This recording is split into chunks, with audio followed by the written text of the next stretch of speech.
Oke, assalamualaikum warahmatullahi wabarakatuh.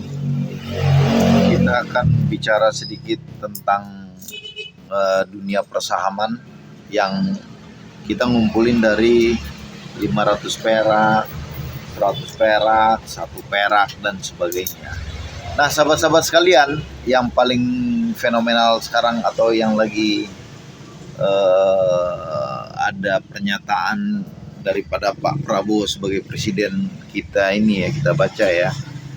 Orang miskin itu kalah main saham ya, pasti kalah main saham dan bandar menang.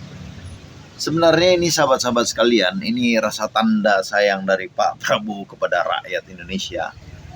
Karena pada akhirnya Pak Prabowo harus mengeneralisasi, melakukan suatu framing bahwa main saham tentu salah ya. Tentu ya, kalau kita lihat dari orang kecil main saham ya, kalau main ya pasti kalah ya. Kalau saya sepakat dengan itu ya, orang main saham ya pasti kalah ya. Tapi kalau orang trading belum tentu ya. Jadi kata Pak Prabowo ini sangat selektif dan itu ciri-ciri orang pintar ya. Antara trading dan main dan investasi saham itu kan sangat berbeda ya. Tapi yang paling, kalau main saham, orang miskin main saham udah pasti kalah. Karena kalau orang main kan biasanya tidak dibekali oleh suatu pengetahuan atau suatu cara atau teknik atau ilmu ya untuk memasuki pasar. Nah, ini yang terjadi sahabat-sahabat sekalian. Saya sangat setuju dengan Pak Prabowo ya. Orang miskin main saham pasti kalah. Apalagi kalau ditambahi oleh Pak Prabowo, orang miskin dan bodoh itu pasti kalah main saham. Sahabat-sahabat sekalian, di dalam tataran berpikir kita harus masuk ke filosofinya dulu ya, baru kita masuk ke teknis ya.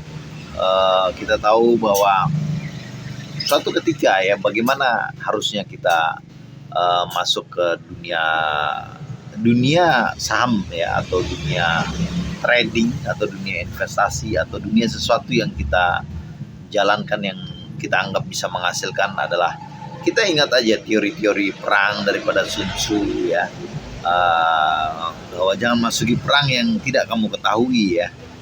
Ataupun kita bisa melihat percakapan atau kenapa Muhammad Ali bisa menjadi seorang petinju legendaris pada suatu saat ketika dia ingin nonton konser, dia bawa sepeda dan sepedanya hilang. Wah, dia setelah konser dia kembali, ternyata sepedanya hilang. Di situ kemarahan puncaknya itu, dia marah sekali karena sepeda itu sangat berharga pada waktu itu. Dia cari dengan saudaranya sekeliling kota dan ternyata tidak ada. Dan akhirnya dia ketemu di suatu gym ya, seorang pelatih tinju polisi. Dia berkata, aku mencari sepedaku dan tidak aku ketemui. Kalau aku ketemu orang itu, aku akan menghajar habis-habisan. Polisi itu berkata, apakah Anda mengetahui cara memukul orang itu?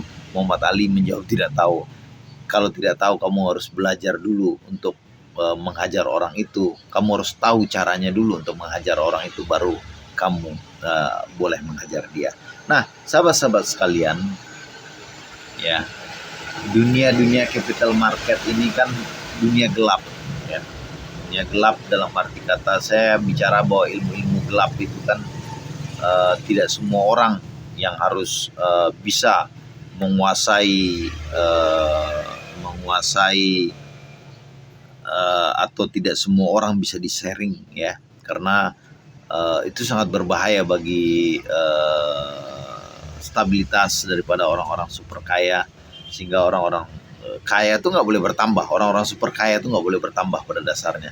Karena dengan bertambahnya orang-orang super kaya itu akan membuat kekicruan politik baru, baik di dunia ataupun di suatu daerah.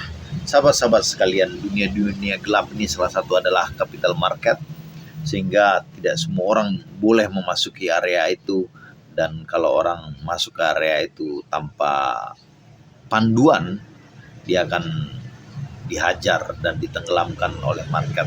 Seperti kata Pak Lo, Tuhan itu Maha Pengampun, sedangkan market itu tidak ada ampunan bagi kita.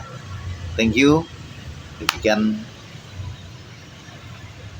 sedikit dialektika kita berpikir, sedikit literasi kita berpikir, ya, agar menjadi acuan bagi kita. Sekali lagi, orang miskin dan orang bodoh, ya, itu pasti kalah main saham. Thank you Pak Prabowo.